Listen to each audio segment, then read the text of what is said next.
আপুনি কেতিয়াবা ভাবি চাইছেনে যে কল এটা ৰিচিভ কৰি আমি প্ৰথমে হেল্ল' বুলি কিয় কওঁ? এই হেল্ল' কোৱা প্ৰথাটো বাৰু কোনে আৰম্ভ কৰিলে? হেল্ল'ৰ ঠাইত বেলেগ শব্দ ক'ব পাৰিনে? আমি হাতত লৈ ফুৰা এই মোবাইল ফোনটোৰ বাৰু আৱিষ্কাৰ কেনেকৈ হ'ল? এই সকলোবিলাক প্ৰশ্নৰ উত্তৰ পাবলৈ এই ভিডিঅ'টো চাই থাকক। সময়ৰ লগে লগে প্ৰযুক্তিৰ অগ্ৰগতিৰ লগে লগে ইয়াৰ প্ৰভাৱ আমাৰ জীৱনতো গভীৰ হৈ পৰিছে। আজি প্ৰযুক্তিয়ে এনে উচ্চতা লাভ কৰিছে যিবোৰ আগতে কল্পনা কৰাটো কঠিন আছিল। মোবাইল ফোন ইয়াৰ এক ডাঙৰ উদাহৰণ, কাৰণ আজি সকলোৰে এটা মোবাইল ফোন আছে। অৱশ্যে আজিও যিকোনো অফিচলৈ বা কোনোবা পুৰণা ঘৰলৈ গ'লে তাত মানুহে টেলিফোন ব্যৱহাৰ কৰা দেখা পাব। আচলতে টেলিফোন সেই একেটা যন্ত্ৰ যিয়ে যোগাযোগৰ ক্ষেত্ৰত এক আচৰিত বিপ্লৱ কঢ়িয়াই আনিছিল।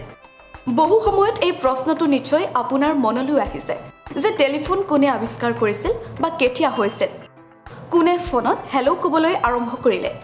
বহুতে হয়তো এই প্ৰশ্নটো জানে, কিন্তু আজি এই ভিডিঅ'টোত আমি কেৱল টেলিফোনৰ আৱিষ্কাৰৰ কাহিনী শ্বেয়াৰ কৰাই নহয়, ইয়াৰ লগত জড়িত বহু নুশুনা তথ্যৰ ওপৰতো আলোচনা কৰিম। টেলিফোনৰ ইতিহাস। প্ৰথমতে এইটো বুজিব লাগিব যে যিকোনো আৱিষ্কাৰৰ আঁৰত মাত্ৰ এজন ব্যক্তিৰ নাম লোৱাটো উচিত নহয়। প্ৰতিটো আৱিষ্কাৰত বহুতো ব্যক্তিয়ে অৰিহণা যোগায়। উদাহৰণস্বৰূপে টেলিফোন, চাইকেল বা বিদ্যুতৰ আৱিষ্কাৰ লওক।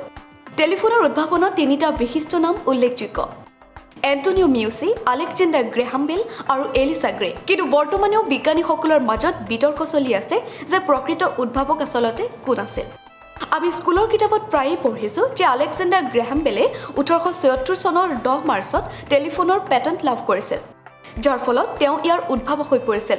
কিন্তু সত্যটো হ'ল গ্ৰেহাম বেলৰ আগতে ৰবাৰ্ট হুকে 1667 চনত ষ্ট্ৰিং টেলিফোন উদ্ভাৱন কৰিছিল। এই যন্ত্ৰটোত শব্দ তৰংগ এটা ষ্ট্ৰিঙৰ জৰিয়তে এফালৰ পৰা আনটো ফাললৈ স্থানান্তৰ কৰা হৈছিল। টেলিফোন আৱিষ্কাৰৰ ক্ষেত্ৰত আন বিজ্ঞানীসকলৰ অৱদান। ইয়াৰ পিছত 1816 চনত ফ্ৰান্সিছৰ ৰনাল্ডছে বিশ্বৰ প্ৰথমটো বৈদ্যুতিক টেলিগ্ৰাফ নিৰ্মাণ কৰে। কিন্তু এই ডিভাইচটোৰ বহুতো ক্ৰুটি আছিল, যেনে ই কেৱল কোডত বাৰ্তা প্ৰেৰণ কৰিব পাৰিছিল আৰু এটা সময়ত মাত্ৰ এটা বাৰ্তাহে প্ৰেৰণ কৰিব পাৰিছিল। 1861 চনত জাৰ্মান অভিযন্তা জোহান ফিলিপ ৰাইছে এটা যন্ত্ৰ নিৰ্মাণ কৰিছিল যাক প্ৰথমে টেলিফোন বুলি কোৱা হৈছিল। কিন্তু ইয়াত শব্দৰ মানদণ্ড বেয়া আৰু একমুখী যোগাযোগৰ দৰে সমস্যাও আছিল। গ্ৰেহাম বেলৰ যাত্ৰা। 1847 চনত স্কটলেণ্ডত জন্মগ্ৰহণ কৰা আলেকজেণ্ডাৰ গ্ৰেহাম বেলে শৈশৱৰ পৰাই শব্দ বিজ্ঞানৰ প্ৰতি আগ্ৰহী আছিল, কিয়নো তেওঁৰ মাতৃ আৰু পত্নী দুয়োজনেই বধিৰ আছিল। তেওঁ থমাছ ৱাটছনৰ সহযোগত টেলিফোনৰ কাম আৰম্ভ কৰে।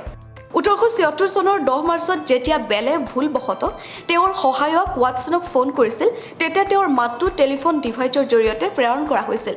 এইটোৱেই আছিল প্ৰথম টেলিফোনিক কথা বতৰা।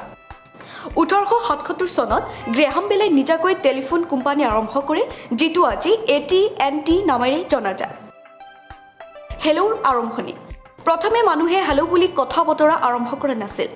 থমাছ এডিছনে হেল্ল' আৰম্ভ কৰিলে। অক্সফৰ্ড ইংৰাজী অভিধানৰ মতে এই শব্দটো ফৰাচী আৰু জাৰ্মান শব্দ হুলাৰ পৰা বিকশিত হৈছে। টেলিফোনৰ যাত্ৰা কেৱল এটা যন্ত্ৰৰ আৱিষ্কাৰেই নহয়, এই প্ৰযুক্তি আৰু মানৱ প্ৰচেষ্টাৰ সংগ্ৰাম।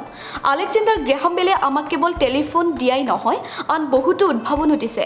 তেওঁৰ মৃত্যুৰ পিছত তেওঁৰ সন্মানত সমগ্ৰ উত্তৰ আমেৰিকাৰ টেলিফোন লাইন 2 মিনিটৰ বাবে বন্ধ কৰি দিয়া হয়।